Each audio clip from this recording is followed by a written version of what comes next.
Finally मैंने अपनी R15 के नॉर्मल से एग्जॉस्ट को ZX10R वाले एग्जॉस्ट में कन्वर्ट कर दिया है। तो हाँ जी मित्रों, स्वागत है आप सबका पार्ट 29 में, जहां मैं अपनी नॉर्मल सी बाइक को दुनिया की बेस्ट सुपर बाइक में कन्वर्ट करने का चैलेंज पूरा कर रहा हूं। और रिकैप के लिए बताना चाहूंगा, अभी तक हमारी रेवन में फॉग लाइट्स और इंडिकेटर्स लग चुके हैं एंड मैंने अपने एग्जॉस्ट में इस स्पार्क प्लग को भी वेल्ड करवा लिया है। तो बस फिर इसके बाद हम बिना किसी देरी के शॉप पर आते हैं और इस इग्निशन कोयल को कहां पर फिट करना है उसकी जगह ढूंढने लग जाते हैं। और फाइनली काफी सर पीटने के बाद कनेक्शन हो जाता है एंड होपफुली अब हमारी फ्लेम्स इस एग्जॉस्ट से बाहर निकल जाएंगी। लेकिन जिससे पहले कि मैं तुम सबको इसे टेस्ट करके बताऊं, सारे भाई फटाफट से इस अकाउंट को फॉलो कर लो और अपनी बाइक का नाम कमेंट सेक्शन में लिख दो। एंड फाइनली अब बारी है इसे टेस्ट करने की।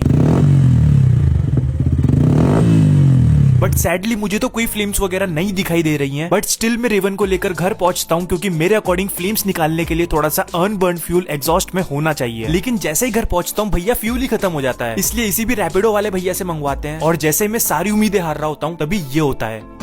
और भाई लिटरली मैं बहुत ज्यादा खुश था, क्योंकि मेरी सारी मेहनत सफल हो गई और मेरी बाइक से फाइनली ये कूल फ्लेम्स बाहर आ रही हैं। लेकिन ये खुशियां सिर्फ कुछ ही पलों के लिए थी, क्योंकि इसके बाद बाइक की बैटरी खराब हो गई थी और हमारी बाइक लिटरली स्टार्ट भी नहीं हो रही थी। तो गाइस कमेंट सेक्शन में यस लिख देना अगर तुम चाहते हो कि मैं इस स्पार्क प्लग को अपनी बाइक से जल्दी हटवा दूं, और अगर चाहते हो कि मैं इसे अपनी बाइक में लगवा कर ही रखूं तो कमेंट सेक्शन में नो लिख देना।